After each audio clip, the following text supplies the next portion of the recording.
करती हूँ कि आपकी समातों पर बोझ नहीं होंगे। तो मेरी नज़म का उन्वान है बिच्छू, स्कॉर्पियन, बिच्छू। दिल पर एक बिच्छू रींग रहा है, दिल पर एक बिच्छू रींग रहा है, उसके कदमों की चाक से मेरे दिल की बोटी लहू लहान है। दिल पर एक बिच्छू रींग रहा है, उसके कदमों की चाक से मेरे दिल की बोटी लहू लहान है, जबकि उसने अभी तक इस दिल को डसा नहीं है। वाह वाह वाह। जबकि उसने अभी तक इस दिल को डसा नहीं है। मगर ये खून खौफ का खून है, मगर ये खून खौफ का खून है, और डर दिल की एक एक नसीज को तेज लंबे नाखूनों से उधेड़ रहा है।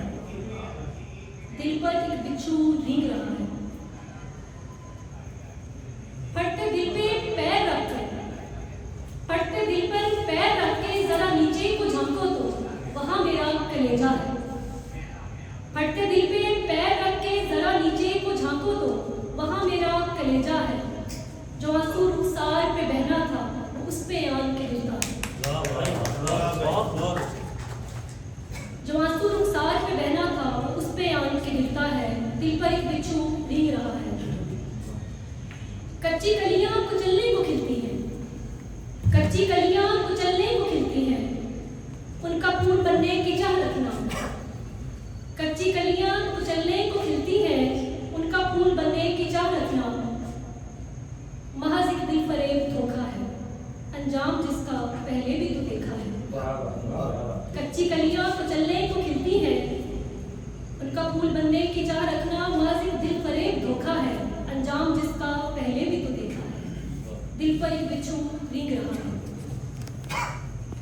जलाकर मोमबत्ती को अपने कमरे में, जलाकर मोमबत्ती को अपने कमरे में हसरतों को आंसू टपकाते देखा है। शमे तो बदनाम है सिर्फ, शमे तो बदनाम है सिर्फ, दिल तो भंवरे ने लूटा है। जलाकर मोमबत्ती को अपने कमरे में हसरतों को आंसू टपकाते देखा है। शमे तो बदनाम है सिर्फ, दिल तो भंवरे ने लूटा है।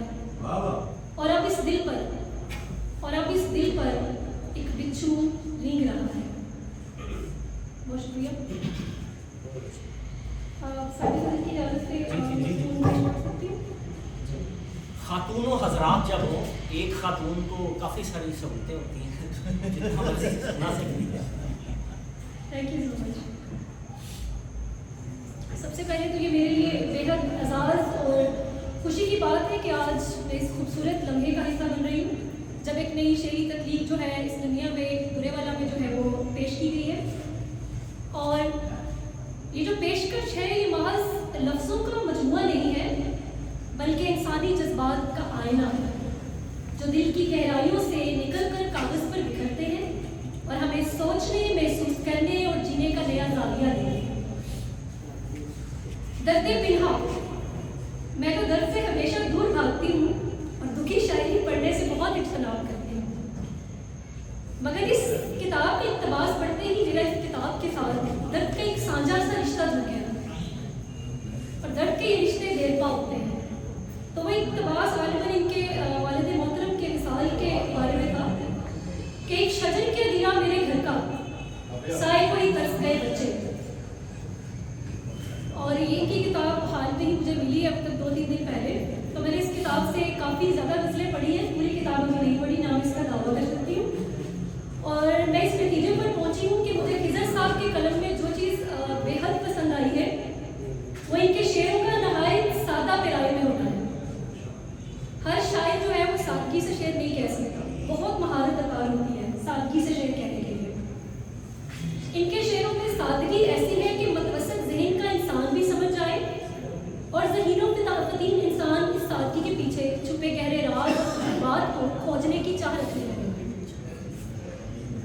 तो इसी किताब से चंद इशारे पेश करती हूँ जिनको सुन के आप समझ लेंगे कि इस मजमूए का नाम दर्द पिन्हा क्यों है। क्योंकि शायरी की किताब की बात पर हम शेरों का हवाला न दें तो ये ज्यादती हुई।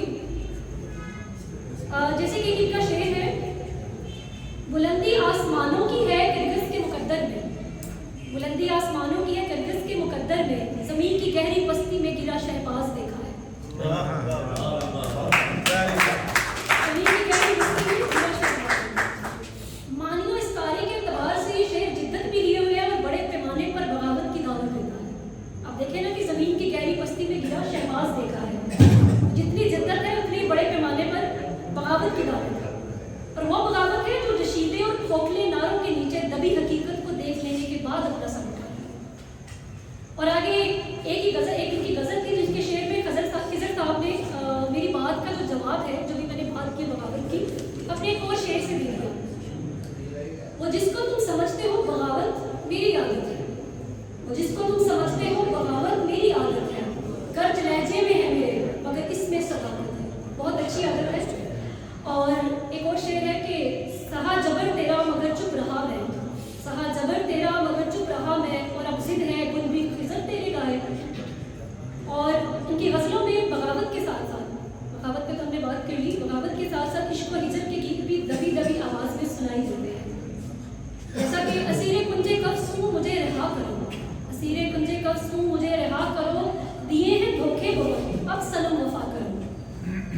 और एक और बहुत ही खूबसूरत शेर है, अब तक का मेरा फेवरेट शेर, जो सुनाए बगैर मैं यहाँ से नहीं हिलने वाली। वो ये है कि दिल बेच के जो हमने मोहब्बत खरीद ली, दिल बेच के जो हमने मोहब्बत खरीद ली, अब सोचते हैं क्या ये मुसीबत खरीद ली। और बहुत दिलचस्प शेर है और वक्त कम है, तो एक और जो इनके शेर से मुझे एक चीज़ महसूस हुई कि एक सच्चे और खरे फनकार की खूबी यही है कि वो अपने फ़न को कुदरत की कर्म नवाजी समझता है। वो कारखाना जहाँ से उसके फ़न को जला बख्शी जाती है। तो इनका एक शेर है, मैं लफ्ज़ लिखता हूँ उसको जमाल देता है, मैं लफ्ज़ लिखता हूँ उसको जमाल देता है, वो कौन है जो कलम को कमाल देता है। और इनकी गज़लों में सच्चाई, बगावत, हिजर, मजाज, रोज़गार, इश्क हकीकी, इंसानी नफ्सियात और रवैयों की झलक नुमाया नजर आती है। लेकिन कहीं कहीं इनके शेरों में छुपा वल्लई भी अंगड़ाइयाँ लेता नजर आता है। खासतौर पे जहाँ जहाँ इनके शेरों में खुददारी नजर आती है, बिलखसूस हमद, नात और मनकबत पढ़ने के बाद तो मैं लाजवाब, मैं इस पर बात भी नहीं कर सकती, लाजवाब कर दिया है। दरहकीकत जो शायर है वो एक जादूगर की मानद होता है, जो लफ्ज़ों के जरिए जज्बात की तस्वीर कशी करता है, दर्द को दानाई में, मोहब्बत को लाजवानियत में और लम्हाती एहसासात को दायमी सतरों में बदल देता है। इस किताब की हर गज़ल खिजर साहब की रूह की एक सरगोशी है, जो हमारे दिलों में गूंजती है और हमें सोचने पर मजबूर करती है कि इस जादू से मज़ीद कैसे लुत्फ़अंदोज़ हुआ जाए। और इस जादू से मज़ीद लुत्फ़अंदोज़ होने के लिए आपको एक किताब मुकम्मल पढ़नी होगी, हाँ, मगर वक्फे वक्फे और आहिस्ता आहिस्ता। दर्द पिन्हा में मेरी कुछ पसंदीदा गज़लें हैं जो मैं आपको यहाँ मुकम्मल एतमाद के साथ तजवीज़ करना चाहूँगी। उनके मैं आपको उन्वान बता रही हूँ। माना कि तेरे शहर में रहना वबाल है, सिलसिले इश्क के ऐसे नहीं तोड़े जाते, गैसुए यार की बात न करो, जो इस दिल से निकले तो तेरे घर गए हैं, मैंने दरवाज़ा दिल खोला नहीं, लाश बेगौर उठाए फिरता हूँ, दिल बेच के हमने जो मोहब्बत खरीदी, सीप में मून मर भी सकती है। वक्त की किल्लत के सिवा मुझे अपना मजमून समेटना होगा, वगरना रात बीत जाएगी और हम इन खूबसूरत गज़लों पर बात करते रहेंगे। क्या अच्छा जुमला, ये भी दाद का तरीका है। बहुत। और मुझे नहीं मालूम कि मैं इनके ये सादा शेरों की ज़ुबान है वो सही तरीके से समझ भी पाई हूँ या नहीं। तो ये कोई एक एक्सपर्ट की डिस्कशन नहीं है, बल्कि एक तबसरा है एक कारी का, क्योंकि इस किताब में उन्हीं का एक ऐसा शेर भी है जो कारी को घुमा भी सकता है। वो शेर ये है, आप समझे हैं जो हरगिज़ वो मतलब नहीं, मेरे शेरों का मफ़हूम है दूसरा।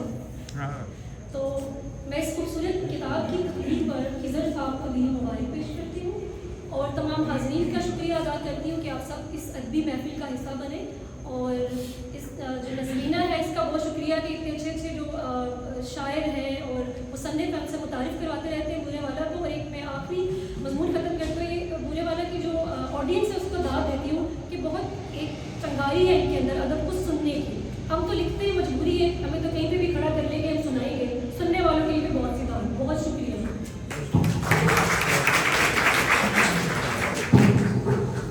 शुक्रिया नवाजिश मोहतरमा तीबा सैयद साहिबा।